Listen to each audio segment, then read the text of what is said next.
અમદાવાદમાં LJ university ખાતે innovation village 2024નો આજથી પ્રારંભ કરાયો છે। કોલેજના વિવિધ વિભાગોના વિદ્યાર્થીઓએ તૈયાર કરેલા પ્રોજેક્ટ્સ આ પ્રદર્શનમાં મૂકવામાં આવ્યા છે। ઉદ્ઘાટન સમારોહમાં ગુજરાત ચેમ્બર્સ ઓફ કોમર્સના પૂર્વ ચેરમેન શૈલેષ પટવારી તેમજ અન્ય મહેમાનો હાજર રહ્યા હતા અને તેમણે વિદ્યાર્થીઓના પ્રદર્શિત પ્રોજેક્ટ્સ નિહાળ્યા હતા। વિદ્યાર્થીઓએ 260થી વધુ પ્રોજેક્ટ્સ પ્રદર્શિત કર્યા છે। આ પ્રદર્શન 2 દિવસ માટે આયોજિત કરવામાં આવ્યું છે।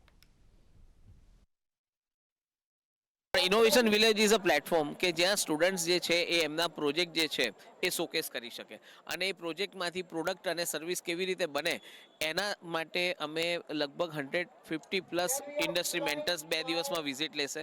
દરેક પ્રોજેક્ટને અમે મેન્ટર સાથે ઇન્ડસ્ટ્રી મેન્ટર સાથે અમે મેપ કરેલા છે, જેથી એ ઇન્ડસ્ટ્રી મેન્ટર એ પ્રોજેક્ટની સ્ક્રુટિની કરે અને એને પ્રોડક્ટમાં એ કન્વર્ટ થઈ શકે એમ છે કે નહીં, સર્વિસીસમાં કન્વર્ટ થઈ શકે છે કે નહીં, એના એકવાર જે છે આઈડેન્ટિફિકેશન થાય એ પછી ઇનોવેશન વિલેજ પછીનો બીજો અમારો ફેઝ હશે કે જે પ્રોડક્ટ અને જે સર્વિસ જે અમે આઈડેન્ટિફાઈ કરી છે કે જે કોમર્શિયલાઇઝ થઈ શકે છે એના માટે અમે પછી જે સ્ટાર્ટઅપ વીકેન્ડનું આયોજન કરીશું। અમને જણાવતા આનંદ થાય છે કે 260+ પ્રોજેક્ટ્સ જે છે એ ડિસ્પ્લે થઈ રહ્યા છે।